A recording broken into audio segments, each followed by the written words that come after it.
Berarti kalau ada orang Muslim tidak salat sama sekali sampai usia 50 tahun, semua usianya sia-sia. Karena tidak ada ibadah satupun yang diterima kalau tidak pernah salat. Biarpun dia haji setiap tahun, puasa setiap Ramadan, dia bersedekah berinfak setiap hari, tapi tidak pernah salat 5 waktu sama sekali, sia-sia amalannya. Karena pertama yang akan dihisab oleh Allah salatnya.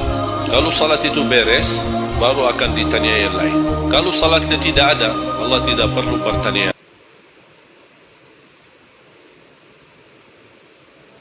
Jangan lewat satu hari belum baca Quran.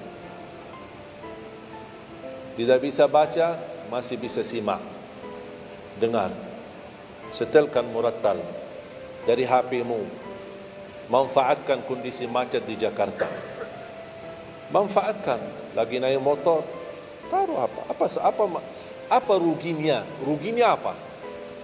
Simpan handphone di telinga, ya sambil bawa motor.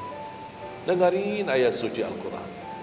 Nikmat, berkah, dalam lindungan Allah, disertai malaikat. Apa ruginya? 1 jam di dalam perjalanan, tidak ada rugi. Terhitung memang umur kita, tapi sudah diisi mendengar Al-Quran. Juga banyak waktu. Nikmat. Rasulullah SAW bersabda di hadis yang sahih, la aqulu alif lam mim harf, walakin alifun harf, wa lamun harf, wa mimun harf. Alif lam mim bukan satu huruf, tapi alif satu huruf, lam satu huruf, mim satu huruf. Cuba kalau kita baca setiap hari 1 halaman aja, berapa kita mendapatkan nilai pahala? Hitung, silakan. Bawa kalkulatornya dan hitung sendiri. Tidak ada yang sia-sia di sisi Allah. Membaca Al-Quran walaupun tidak memahami isinya, tetap terhitung setiap satu huruf 10 kebaikan. Berarti anda tidak sia-sia membaca Al-Quran walaupun tidak faham. Oleh kerana itu jamaah sekalian, selalu saya mendorong masyarakat, kalau kaum muslimin muslimat di Indonesia merasa dirinya gagal menjadi penghafal Al-Quran, jangan putus asa. Tetap masih anda bisa menjadi ahlul Quran. Ayo kita lipatkan diri kita melalui yang jadi saham atau saksi baik bagi kita di hadapan Allah, melalui infak kita, sedekah kita, zakat kita, wakaf kita, apa saja, supaya kita datang di hadapan Allah. Ya Allah, mohon maaf, saya belum bisa hafal Al-Quran, tapi hartaku menjadi saksi untuk membantu dan menolong Al-Quran dan binaan Al-Quran. InsyaAllah termasuk ahlul Quran dan mendapatkan syafaatnya Al-Quran di hari kiamat. Dan amalan itu menjadi sedekah jariah yang menalirkan pahalanya sampai hari kiamat.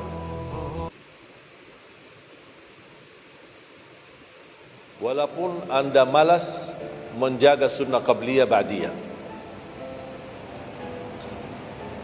kalau anda merasa diri malas, banyak kan ada sunnah qabliyah ba'diyah. Kan ada sunnah qabliyah zuhur, ba'diyah zuhur, ada qabliyah ba'diyah maghrib, ba'diyah isya, qabliyah subuh. Kalau anda merasa malas melaksanakan sunnah-sunnah, minimal jangan tinggalkan sunnah subuh. Pahalanya lebih besar daripada dunia dan seisinya. Walaupun anda telat bangun, sudah kesiangan, tetap wajib ambil air wudu, laksanakan sunnahnya, baru salat subuhnya. Walaupun anda bangun jam 11 siang. Sedekah subuh termasuk amalan yang sangat mudah tapi sangat terbaik dan agung manfaatnya, bahkan dahsyat balasan Allah. Kenapa sedekah subuh lebih istimewa daripada sedekah di waktu lain? Saya meyakini dan tidak diragukan, orang Indonesia paling suka bersedekah. Setiap majlis ta'lim, setiap ada acara kegiatan, majlis ta'lim atau kota amal di waktu Jumat, dimanapun ada orang Indonesia pasti suka bersedekah, beramal saleh, mengisi kota amal. Tapi yang perlu diperhatikan pertama sedekah subuh. Kenapa sedekah subuh lebih istimewa? Karena ada malaikat yang Allah turunkan, tugasnya cuma satu, mendoakan orang yang bersedekah di subuh hari. Sedekah subuh disertai doa. Walaupun ibu-ibu lagi halangan tidak salat, boleh enggak kita tetap jalani sedekah di waktu subuh? Tetap masih boleh. Isi sedekah disertai doa. Contoh, ya Allah, aku mohon dengan berkah sedekah ini, sembuhkan kedua orang tua. Kalau orang tua lagi sakit, orang tua sudah tidak ada, ya Allah, aku mohon dengan berkat sedekah ini titipkan pahalanya untuk kedua orang tua. Yang sudah lama menikah belum punya keturunan, ya Allah, aku mohon dengan berkat sedekah ini mudahkan keturunan dan dahsyat dan kekuatan sedekah subuh. Salat duha, kesempatan, tidak harus 8 rakaat, tidak harus 6 rakaat, tidak harus 4 rakaat, 2 rakaat, dan tidak harus dibaca wasyamsi wa duhaha. Banyak jemaah curhat kepada saya, keluhannya apa? Saya tanya, saya ingin salat duha, tapi susah, saya tidak bisa hafal wasyamsi wa duhaha dan wadduha wal laili idza saja. Masa gara-gara tidak hafal wasyamsi wa duhaha wa duha tidak salat duha? Walaupun tidak hafal, mohon maaf, hafal qulhu, baca qulhu. Rakaat pertama qulhu, rakaat kedua tak apa-apa qulhu lagi, asal duha terjaga. Betul? Satu ayat di dalam suratul Baqarah, ayat kursi, satu ayat, sebagaimana bersabda Rasulullah SAW, man qara'a ayat al-kursi dubra kulli salatin laysa bainahu wa bainal jannati illa an yamut. Barang siapa yang membaca ayat kursi setiap habis salat fardu, dijamin masuk surga. Tidak ada sesuatu yang menghalanginya kecuali menunggu mati. Cuba bayangkan, cuma satu ayat jaminan masuk surga. Kalau satu ayat kursi jaminan masuk surga, kira gimana suratul Baqarah?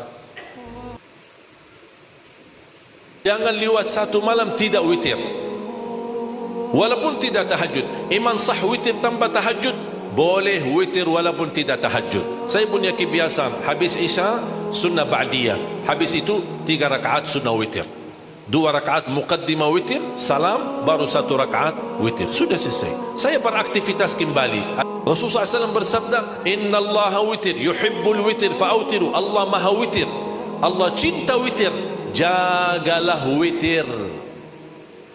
Amirul Mukminin Umar bin Khattab ketika ditanya, kenapa wahai Amirul Mukminin suka witir sebelum tidur? Kata beliau, saya khawatir meninggal dunia dalam keadaan tidur belum witir. Kalau bapak-bapak, ibu-ibu yang sudah biasa bangun tengah malam, suka bangun tahajud, sudah terbiasa, tak apa-apa, boleh witir belakangan. Berdoa, contohnya seperti ini. Setiap anda berdoa,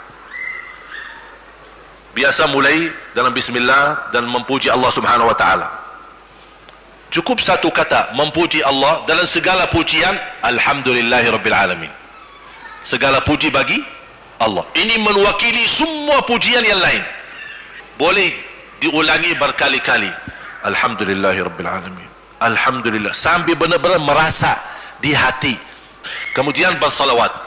Allahumma salli ala Muhammadin wa ala ali Muhammad kama sallaita ala Ibrahim wa ala ali Ibrahim innaka Hamidum Majid. Silakan doa, ya Allah ampunilah dosaku. Allahumma salli ala Muhammadin wa ala ali Muhammad. Ya Allah sembuhkan penyakitku. Allahumma salli ala Muhammadin wa ala ali Muhammad. Ya Allah berikan kepada aku anak yang salih salihah. Allahumma salli ala Muhammadin wa ala ali Muhammad. Jadi setiap langkah doa diawali dan diakhiri salawat. Baca 3 qul di saat mau tidur. Dalam kondisi duduk, menghadapi kiblat, tidak menghadapi kiblat, dan kita baca. Mulai caranya seperti Rasulullah SAW, mengangkat tangannya seperti mau berdoa, tapi rapat tangan, kemudian dekati dengan mulut, seperti ini. Dibacakan dalamnya 3 qul. Qul huwallahu ahad, al-falaq, an-nas. Selesai, tiup 3 kali. Baru usap badan dari kepala sampai ujung kaki, dari depan dan belakang. Kalau belakang sesuai kemampuan, jangan maksa-maksa. Kemudian habis selesai diulang lagi sampai 3 kali. Ini amalan tidak pernah Rasul tinggalkan. Terhadap perilaku maksiat dan dosa kita, itu yang membuat malaikat mundur, tidak berkenan mendampingi kita. Tapi semakin iman, semakin takwa, semakin baik, pasti mereka terus mendampingi kita. Bahkan salah satu ketika kita tidur dalam keadaan berwudu, malaikat bermalam di atas dada kita. Dan sepanjang malam kita tidur, malaikat mendoakan, Allahumma gfir lahu, Allahumma arham. Ya Allah ampunilah, Ya Allah rahmatilah.